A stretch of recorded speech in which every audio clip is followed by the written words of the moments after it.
the AP leaderboards that you see that you believe are a complete lie. I want to share with you how your IMO or your FMO is fooling you on how much money people are making as life insurance agents.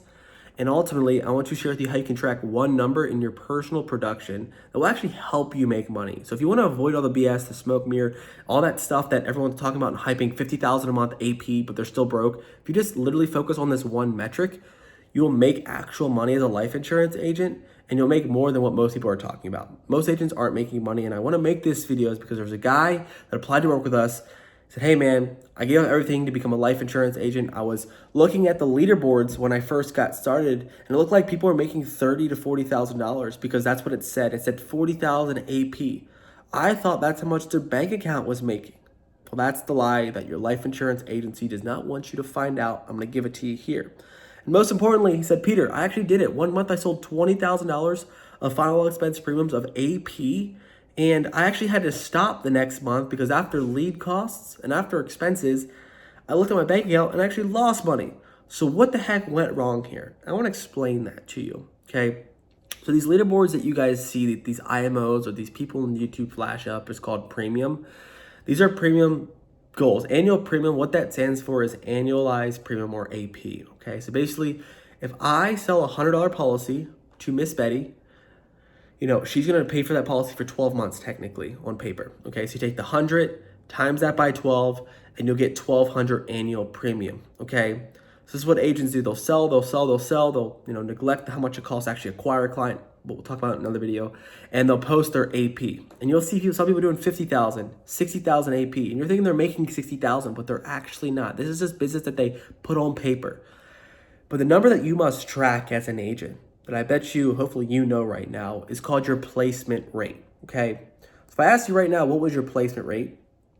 It's a good thing to know, okay? Because just because you sold the business or submitted the business and put it on the leaderboard does not mean that the business actually went into force and you actually made the money on this business.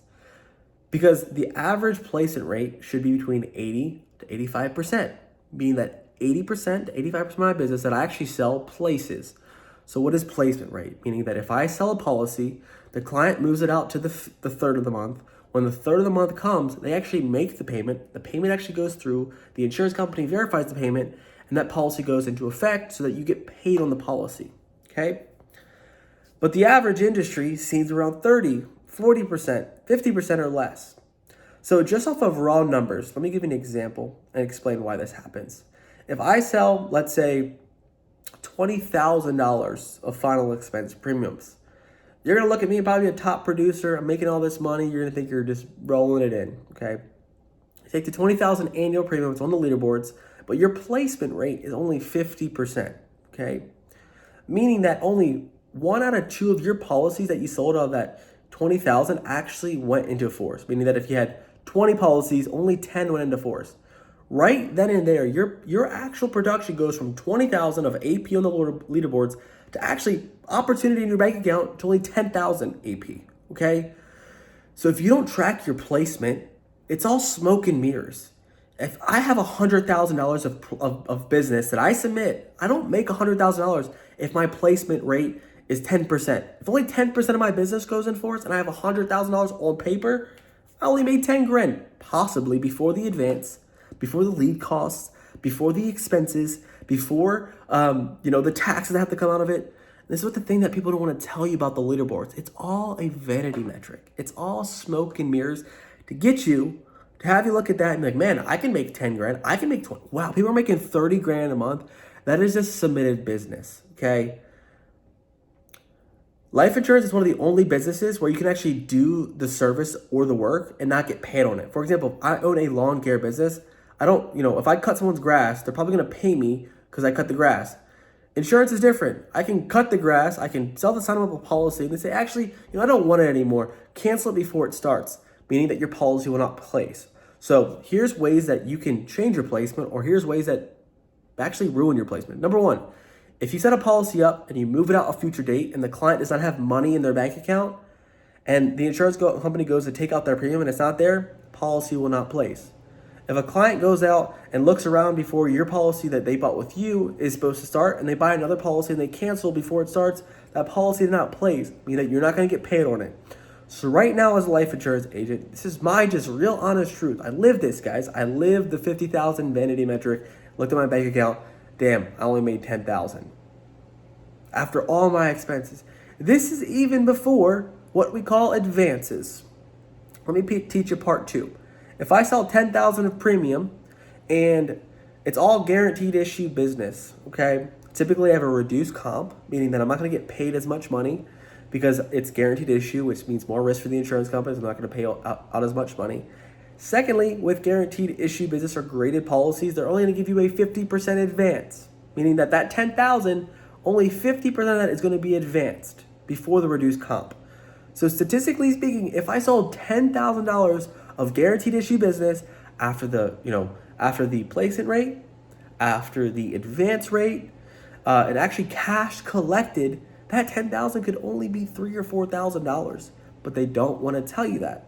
Okay, so as you go in as a life insurance agent, I make this video because you see the leaderboards and you're like, man, should I change my job, or man, I want to maybe go to a different company because people are doing 40,000 AP, and they don't even talk. I'm not even talking about lead costs and expenses that get there, the CRMs, the chargebacks that eventually happen. Okay, if I sold business that charge back now, I have to pay that up with my current business. So even if I sold $40,000, that people are now getting chargebacks or accumulating, I'm paying that off of my current business, meaning that my actual upfront cash collected is being impacted because of the chargeback that came because of the bad business that I sold in the last month.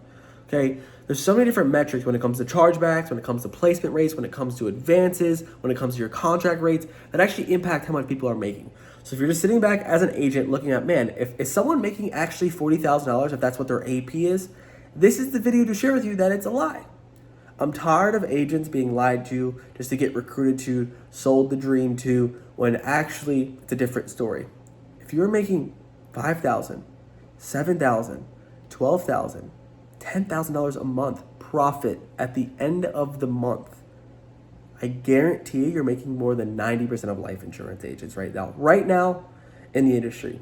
That's a bold statement, but it's the truth. What we see is the Lamborghinis, you see the flashy objects, you see the leaderboards, but it's all a lie. Love you guys. Hope this helped you. I want to give you real evidence so that if you're looking to get into it, this could be a video that I wish I saw, because if I saw this video, I probably wouldn't have gotten in the life insurance industry, because all I saw was leaderboards. I saw, man, someone's making 50 grand a month. Why not me? When you go to that person, they have their ego wrapped up. They have, this hoax that they're involved in. They don't know what their placement rate is. They don't know, and then they're too scared to come out about it because the leaders and the people that are at the company are hyping them up. They're feeding them the ego. They're making them feel good that they're making all this money. But eventually, you get truthful with yourself. Is what I did. I realized, damn, this is all a lie. I'm not making this. So I'm gonna come out about it, and I did come out about it. And I talked to my team when I was at these IMOs, the 3-letter IMOs, and I was shunned. I was like, you cannot run your mouth about this. You cannot talk about this. If you want to talk about this, you're gonna have to go somewhere else. And I got kicked out. I got blacklisted from the company, and I even got threats that I'm gonna be sued because of this lie. So I want to give you guys the truth because I'm tired of life insurance agents getting taken advantage of. If you're a life insurance agent that's just getting started, this is the video that you need to watch before you get journeyed or before you join a company and join a leader who's gonna lie to you. Love y'all.